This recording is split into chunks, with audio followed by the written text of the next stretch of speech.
What's up, fam? It's your boy Prue. Holler at me. We're doing the History of Rock by paytress.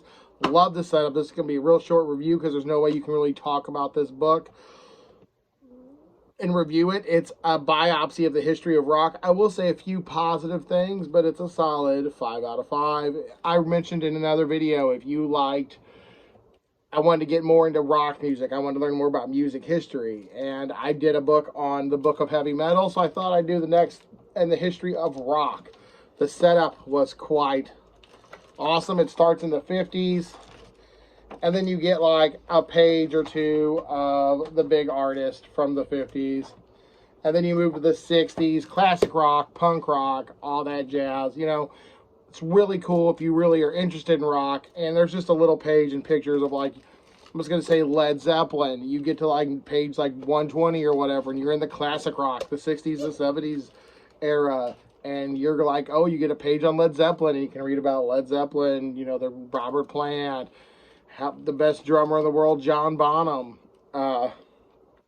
Then you can go to Pink Floyd with Sid Barrett and all them, and you get like a little feel for it. And honestly, I was hoping this would find some new bands for me. Like, I was going to go through this and hear about a band in like the late 60s or 70s, like some B-side like Blue Cream or something not a lot of people know of, like Montrose. There's a band called Montrose that I love. They were on Guitar Hero 2 or 3, I think.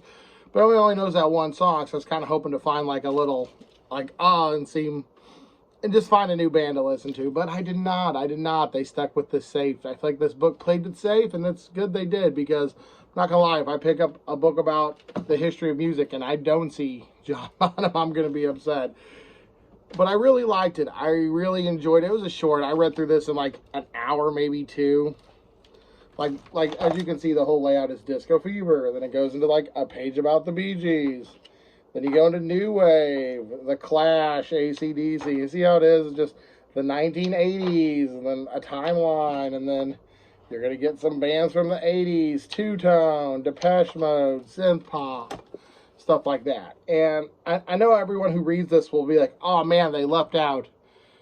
I don't know much about hip-hop. I'm not a hip-hop guy, but I do know like a lot of people be like, oh man, they left out Sugar Hill Gang. Or for classic rock, I'm like, oh man, where's power metal? Where's the rise of power metal? My Vikings. Yeah, but that's not a lot in there. And for what it is, though, it's an amazing job. They just can't fit that much music history into this size volume. But it is nice.